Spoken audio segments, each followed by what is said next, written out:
First of all, I would like to welcome Dr. Freddy Baz. He is a Group CFO and Strategy Director of Audi Bank. In today's interview, welcome.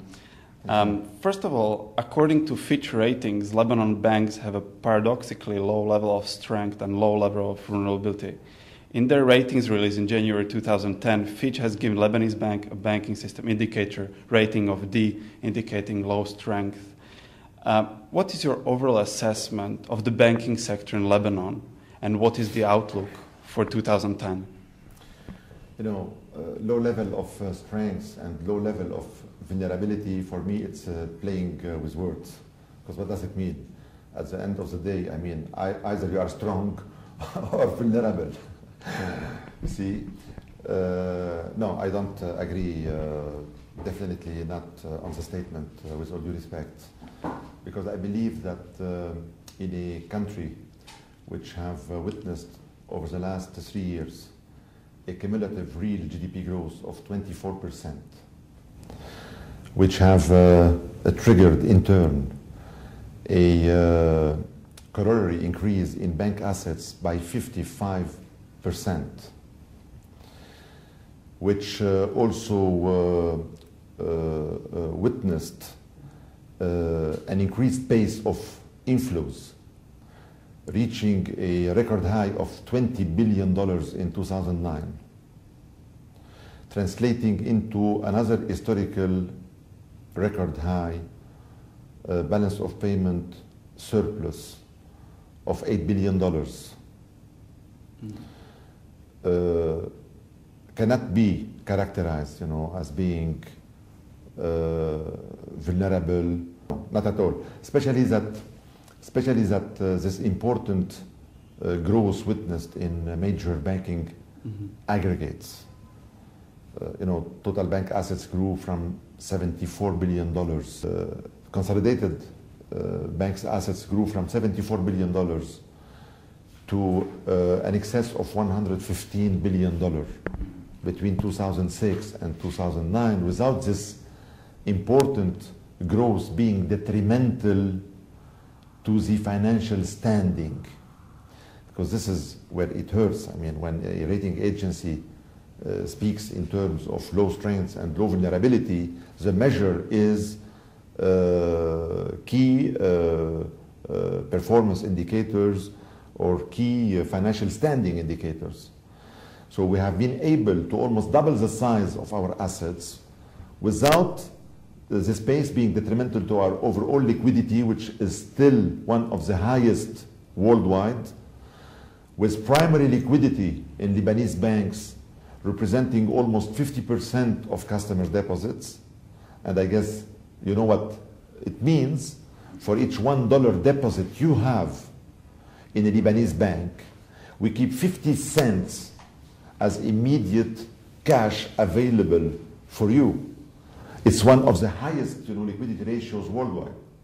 And if we look at capital adequacy, another very important financial standing indicator, the average Basel II capital ratio of leading banks in Lebanon is around 12%, which is also another very important level of adequation of capital with respect to whatever criteria, whatever benchmark, regional, emerging, or global.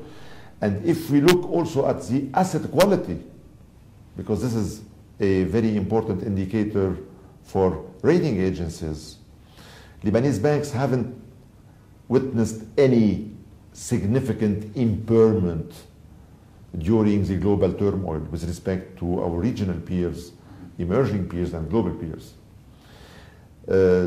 Gross NPLs still represent 4 to 5% of gross loans in Lebanon, whereby today, worldwide, we are talking about 2 digits of gross NPLs as a percentage of gross loans, the non-performing loans. Impairments which have occurred over the last 2 years, which are, which represent the eye of the cyclone. This is the real turmoil. Represent a mere 1% and even less, than gross loans. So when you have the luxury of having witnessed such an important growth, in major business aggregates, without this growth having been detrimental to your key financial standing parameters, and without this growth having been detrimental to your profitability, which is also a very important measure of financial standing, because you cannot be solvent if you are not profitable. Lebanese banks, or let's say leading banks in Lebanon, have showed two-digit growth rates in their net earnings in 2009, which is a very difficult year, at a time where leading banks in the region, and I'm not going to talk about global banks, was showing decreases in their earnings, if not showing losses. So when you have, this framework, you cannot be characterized by, a low strength or low, no, I'm sorry. And with all due respect, and at the end of the day, our real rating, we are getting it from the markets. Because the markets provide you with your real rating, not rating agencies, with all due respect. We are followed by the top 3 rating agencies. We have contractual agreements with them. We are very keen to further develop our relation, with rating agencies, but we know deep inside that at the end of the day, our real rating, the markets, are providing us with, not rating agencies. And as a matter of fact, the CDS of Lebanon, the credit default swap of Lebanon, which is the real measure of rating, which is today at 238 basis points, is a reflection, the CDS of Lebanon at 238 basis points today is a reflection of a rating which is at least higher than the rating agency's rating by 3 notches.